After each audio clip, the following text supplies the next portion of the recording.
Donald Trump Yemen पर बम गिरा रहे हैं, लेकिन 7,000 किलोमीटर दूर उनके खिलाफ एक बहुत बड़ा वॉर जोन तैयार हो चुका है। ट्रंप को चैलेंज किया जा रहा है कि हिम्मत है तो यहां बमबारी करके दिखाओ।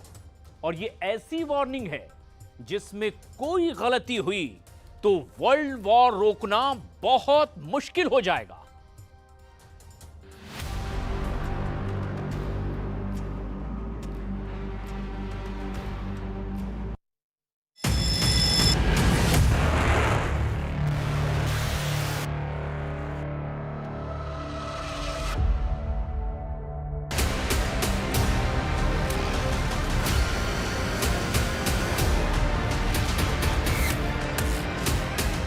घंटे के नोटिस पर युद्ध के लिए तैयार हो गया चीन।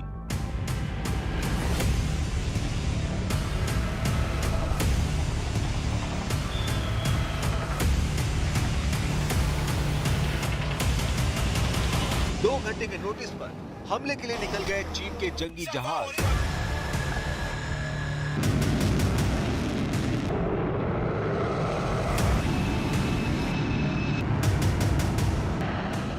घंटे पहले मिला ऑर्डर और शी जिनपिंग की आर्मी ने तैयार कर दी मिसाइल।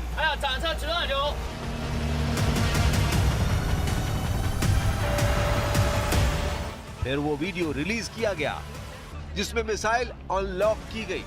चीन कहां हमला करने वाला है ये सिर्फ शी जिनपिंग जानते हैं।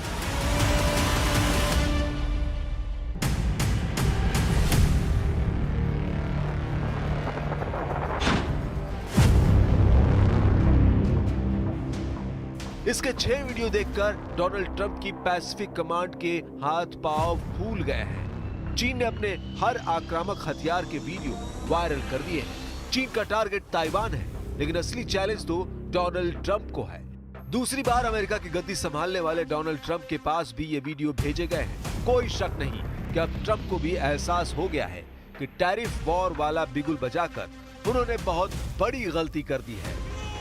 चीन की आर्मी रातों रात अपने बंकर में से निकली और ऐसे एक्टिव हुई। मिसाइलों से भरे ट्रक ताइवान की तरफ वाले समुद्री किनारों को कूच करने लगे। चीन के विमान भी मिसाइल से लैस हुए और बड़े बड़े बम वर्षकों के साथ फाइटर जेट भी कुछ ही मिनटों में आसमान में पहुंच गए। इनमें J-16 से लेकर J-10 जैसे लड़ाकू विमान शामिल हुए।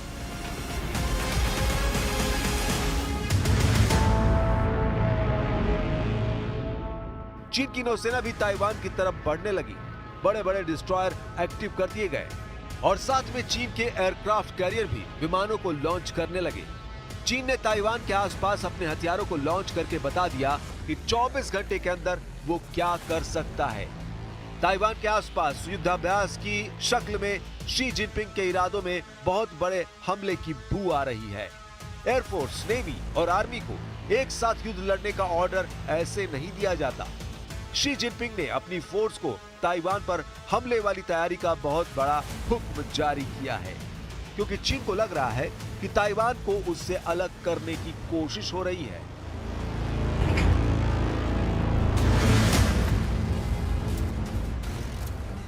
台独挑衅一日不止，反独惩戒一刻不停。我们绝不允许任何人、任何势力以任何方式将台湾从中国分裂出去。 आखिर चीन क्या करने जा रहा है? क्यों चीन के हथियार आसमान में भी एक्टिव हुए? क्यों चीन के जंगी जहाज समुद्र में उतार दिए गए? और क्यों चीन की आर्मी अचानक ऐसे युद्ध के लिए तैयार कर दी गई जिसमें अमेरिका से टकराव तय है? शी जिनपिंग को हाल में इतना आक्रामक होते हुए पहली बार देखा गया है।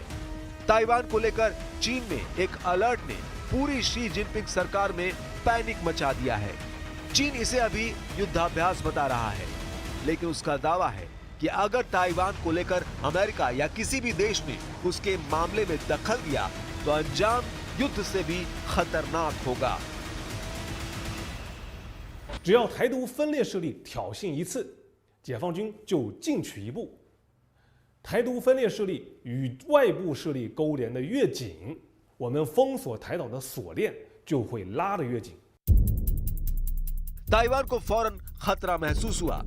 उसने अपने आसपास समंदर में चाइनीज नेवी के 19 जहाज ट्रैक किए। ताइवान को एहसास हो गया कि चीन में बहुत बड़े हमले की रिहर्सल नहीं बल्कि प्रैक्टिकल वाला ऑर्डर जारी हुआ है। क्या डोनाल्ड ट्रंप और शी जिनपिंग सबसे बड़े टकराव की तरफ बढ़ रहे हैं? क्या अगले 24 घंटों में ताइवान बनेगा यूक्रेन और गाजा के बाद सबसे बड़ा वॉर जोन? क्या अगले 24 घंटों में शुरू हो जाएगा चीन और अमेरिका का युद्ध? जब एक तरफ नेटो या कहें कि अमेरिका यूक्रेन में फंसा है, यमन पर बमबारी कर रहा है, ईरान के खिलाफ B-2 बम वर्षक भी डिएगो गार्सिया में तैनात कर दिए हैं, तब दुनिया में चौथा बड़ा मोर्चा ताइवान बनकर उभर रहा है। ये ट्रंप को फंसाने की कोशिश भी हो सकती है, क्योंकि चीन के खिलाफ अगर अमेरिका सक्रिय हुआ तो बाकी जगह उसकी फोर्स पर असर पड़ेगा। अमेरिका के बाकी मोर्चे कमजोर पड़ने लगेंगे।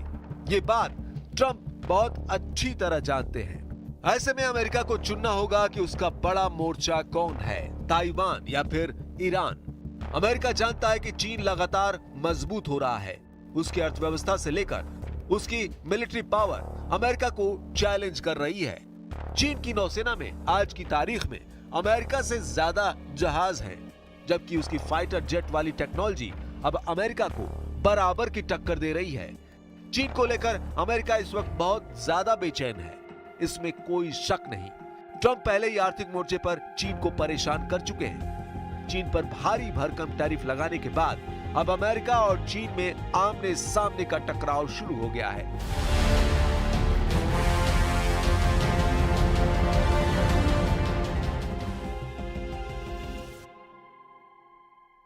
So, if you look at that, China, first row, China, 67%. That's tariffs charged to the USA, including currency manipulation and trade barriers. So, 67%, I think you can, for the most part, see it.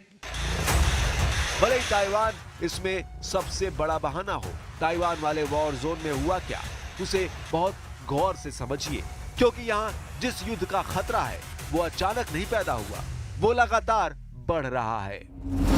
इससे पहले फरवरी में America के 2 जंगी जहाज Taiwan straight से गुजरे थे।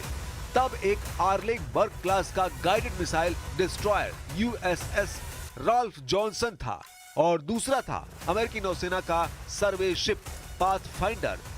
दोनों जहाज 10 फरवरी से 12 फरवरी के बीच उत्तर से दक्षिण की तरफ गुजरे। चीन को भड़काने वाला ये कदम डोनाल्ड ट्रंप के दोबारा राष्ट्रपति बनने के बाद पहली बार उठाया गया। इसी के बाद से ताइवान पर तनाव बढ़ता गया।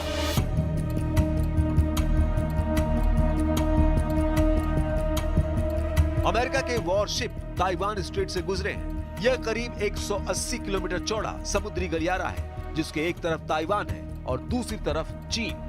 यहाँ अमेरिका के वॉरशिप गुजरने को चीन ने हमेशा बहुत ही धमकाने वाला कदम माना है। यहाँ पर चीन की नौसेना हमेशा एक्टिव रहती है और अमेरिका की तरफ से होने वाले किसी भी हरकत पर बराबर नजर रखती है, पेट्रोलिंग भी करती रहती है।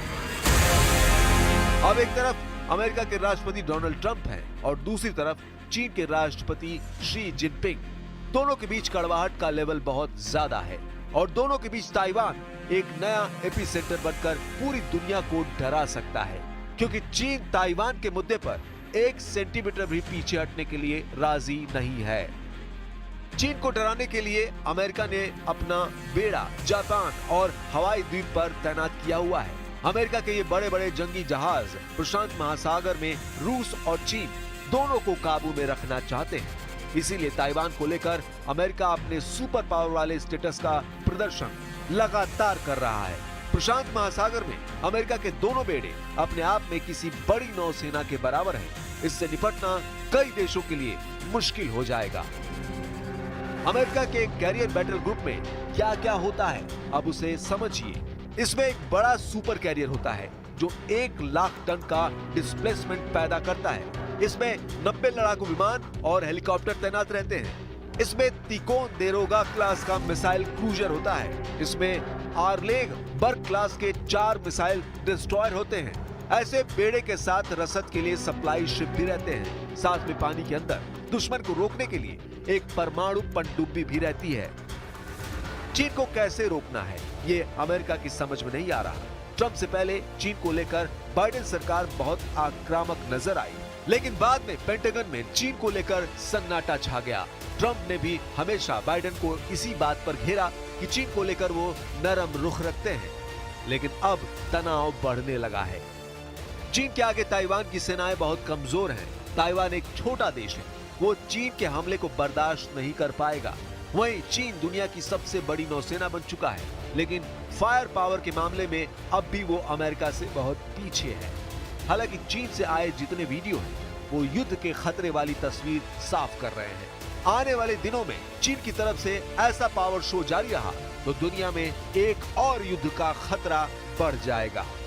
首先，国军在经侦获中共的军事演习的情资及活动后，即派遣海空对应的兵力以及防空、制海、飞弹的战备部队实施应处。另外，国防部以及各部队所属单位即刻成立了联合应变中心。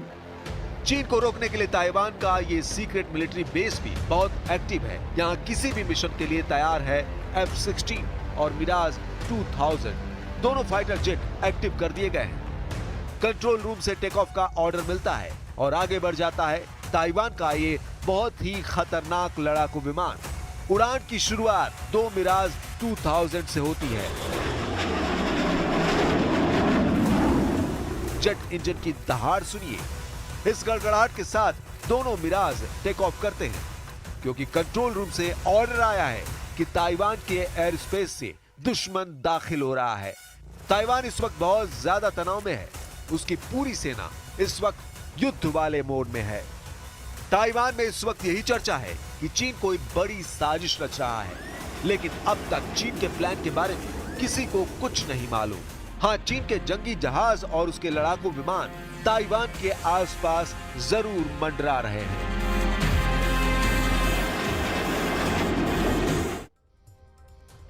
पुतिन के एक दौरे ने पूरे यूरोप में डर पैदा कर दिया है। पुतिन ने रूस की सबसे खतरनाक परमाणु पनडुब्बी लॉन्च कर दी है और इस दौरान उन्होंने एक बड़ी वार्निंग भी दी है। पूरे यूरोप में अब इसे लेकर चर्चा हो रही है कि क्या पुतिन यूक्रेन के बाद नेटो का बॉर्डर तोड़ने जा रहे हैं।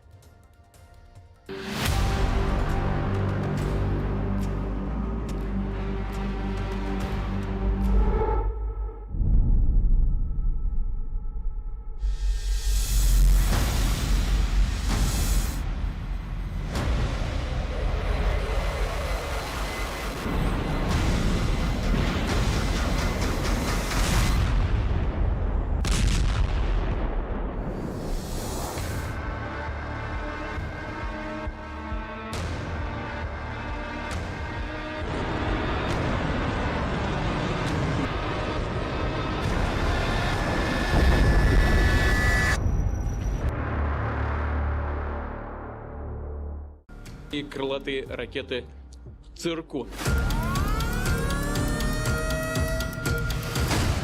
66 परमाणु पनडुब्बियों से पहला हमला। पुतिन ने पलट दिया परमाणु युद्ध।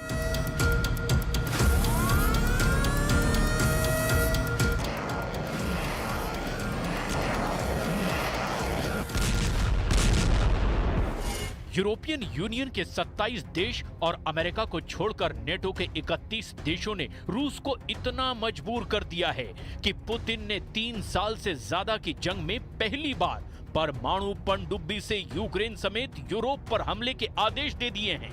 पुतिन के इस आदेश ने वॉशिंगटन से लेकर के पेरिस और पेरिस से लेकर लंदन तक हड़कंप मचा दिया है।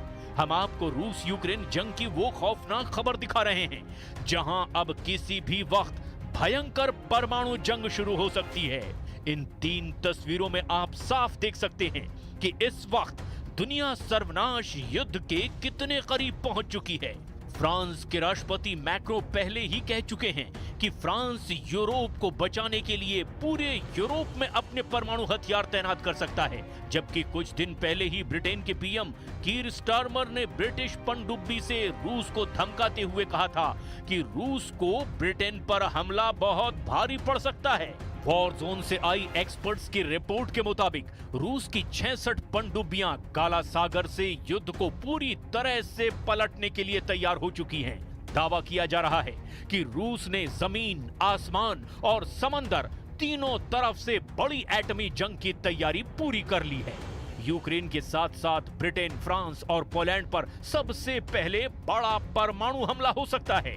हम आपको दिखाने जा रहे हैं कि कैसे पुतिन की रूसी सेना एक तरफ हवा और जमीन से यूक्रेन पर बेतहाशा हमले कर रही है, तो वहीं दूसरी तरफ समंदर से अपनी परमाणु पनडुब्बियों के जरिए यूरोप को तबाह करने जा रही है।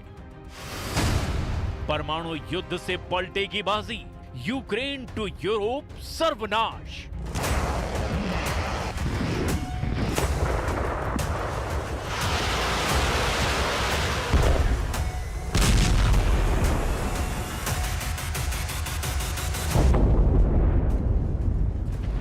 एक 1130 दिन से ज्यादा की जंग में रूस लगातार यूक्रेन को रौंद रहा है। अब तक यूक्रेन के 25% से ज्यादा इलाके पर रूस कब्जा भी कर चुका है। यूक्रेन के जापोरेजिया, खेरसोन, लुहांस्क और खार्किव पर रूस कब्जा करने के करीब पहुंच चुका है। हारते और हाँफते यूक्रेन के सामने अब बस एक ही रास्ता बचा है कि अगर यूरोपीय देश रूस पर हमला कर दें तो यूक्रेन की हार कुछ वक्त तक के लिए टल सकती है।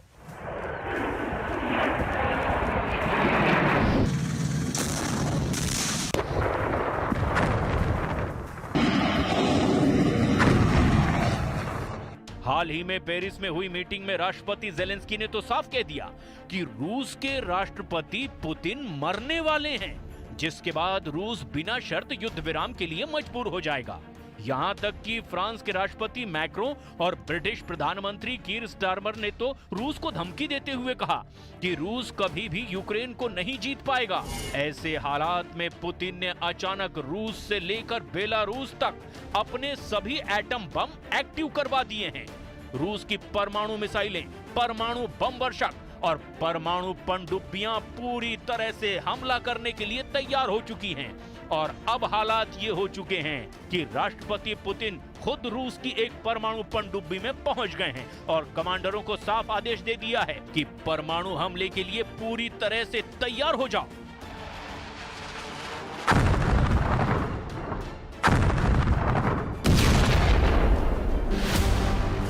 रूस के राष्ट्रपति व्लादिमीर पुतिन ने मरमंस्क के आर्कटिक बंदरगाह पर हाइपरसोनिक क्रूज मिसाइलों से लैस और परमाणु ऊर्जा से चलने वाली यासेन एम क्लास की पनडुब्बी को लॉन्च कर दिया है। इसके साथ ही रूसी नेवी की शक्ति कई गुना और बढ़ गई है। पुतिन ने दावा किया कि पर्म नाम की ये रूसी परमाणु मिसाइल पलक झपकते ही यूरोप को अपनी ज़िरकॉन हाइपरसोनिक क्रूज मिसाइलों से तबाह कर डालेगी। रूस की ज़िरकॉन हाइपरसोनिक क्रूज मिसाइलों को बेहद घातक माना जाता है। परमाणु पनडुब्बी से आई पुतिन की तस्वीरों को देखकर खास तौर से फ्रांस और ब्रिटेन की हालत खराब हो गई है। Российской Федерации. Атомный подводный крейсер «Пермь» спуску на воду готов. Разрешите начать движение? Разрешаю. Даже тогда, когда мы откладывали резервы, все равно их не хватало.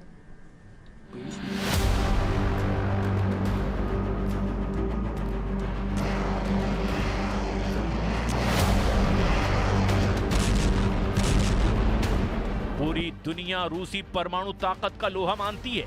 रूस के Tu-95, Tu-160 जैसे बम वर्षक मौजूद हैं जो दुनिया में कहीं भी एटमी हमला कर सकते हैं।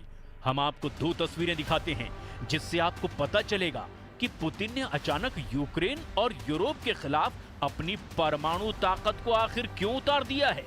И крылатые ракеты «Циркон». परमाणु युद्ध को लेकर रूस से लेकर ब्रिटेन तक भयंकर तैयारी हो चुकी है। हम आपको दो तस्वीरें दिखा रहे हैं जिनमें से एक पनडुब्बी अड्डे का दौरा पुतिन ने 27 मार्च को किया है, जबकि दूसरी परमाणु पनडुब्बी का दौरा ब्रिटिश पीएम कीर स्टारमर ने 20 मार्च को किया। आज ये भी जान लीजिए कि रूस के राष्ट्रपति व्लादिमीर पुतिन ने मरमंस्क के आर्कटिक बंदरगाह पर हाइपरसोनिक क्रूज मिसाइलों से लैस और परमाणु ऊर्जा से चलने वाली यासेन एम क्लास की पनडुब्बी को लॉन्च किया है, जो कि ज़िरकॉन मिसाइल से लैस है। जबकि ब्रिटेन के प्रधानमंत्री कीर स्टारमर ने HMS वैनगार्ड नाम की परमाणु पनडुब्बी का दौरा किया, जो कि ट्राइडेंट मिसाइलों से लैस वैनगार्ड श्रेणी की पनडुब्बियां हैं। ब्रिटेन का दावा है कि उसकी एक ही पनडुब्बी से निकली मिसाइलें रूस के 40 शहरों को तेजी से जलाकर राख कर सकती है और दुश्मन पर हमला करने के लिए 200 दिनों से ज्यादा समय तक समंदर में छिपी भी रह सकती है। जबकि रूस का दावा है कि समुद्र में छिपा दैत्य के नाम से मशहूर पर्म नाम की ये रूसी पनडुब्बी जिरकॉन मिसाइल से लैस है, जो कि पूरे यूरोप को 200 सेकंड में ही तबाह कर सकती है।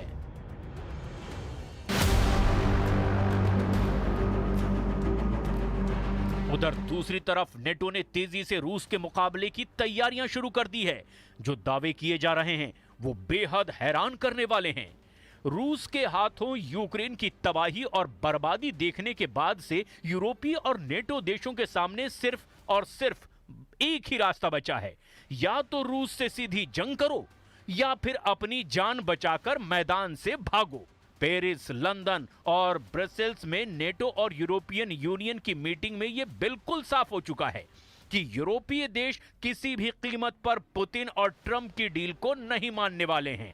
और ऐसे में हालात ये हैं कि अब पोलैंड तीसरे विश्व युद्ध का पहला हेडक्वार्टर बन गया है। नेटो की तरफ से पोलैंड रूस को सीधी चुनौती दे रहा है, ऐसे दावे भी किए जा रहे हैं। वहीं बाल्टिक देश एस्टोनिया, लातविया और लिथुआनिया भी रूस के हमलों से निपटने के लिए एड़ी चोटी का जोर लगा रहे हैं।